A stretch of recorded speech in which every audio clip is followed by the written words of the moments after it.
তৈরি পোশাকের সবচেয়ে বড় উৎস হয়ে উঠছে বাংলাদেশ।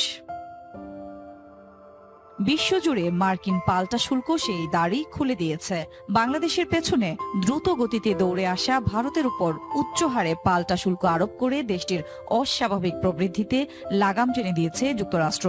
পরিসংখ্যান বলছে, যুক্তরাষ্ট্রের বাজারে গত 5 বছরে ভারতের পোশাক রপ্তানিতে প্রবৃদ্ধি ছিল 55.34%। তবে 25% মার্কিন পাল্টা শুল্ক ভারতের গলা চেপে ধরেছে। অন্যদিকে গত 5 বছরে মার্কিন বাজারে ভিয়েতনামের পোশাক রপ্তানি বাড়ে 19.19%। যদিও 2020 থেকে 2024 সাল পর্যন্ত 10 বছরে প্রবৃদ্ধি ছিল 41.81%। এই হিসেবে মার্কিন বাজারে ভিয়েতনামের পোশাক রপ্তানি কমছে। তারপরও দেশটির পণ্যের উপর 20% পাল্টা শুল্ক আরোপ করেছেন ট্রাম্প। পাশাপাশি ভিয়েতনামে থাকা চীনা কোম্পানির পণ্যে বসেছে ট্রান্সশিপমেন্ট শুল্ক। এইসব বিবেচনায় ভিয়েতনাম শুল্ক ও উচ্চ শ্রমমূল্য দিয়ে বাংলাদেশের সাথে টক্কর দিতে পারবে না।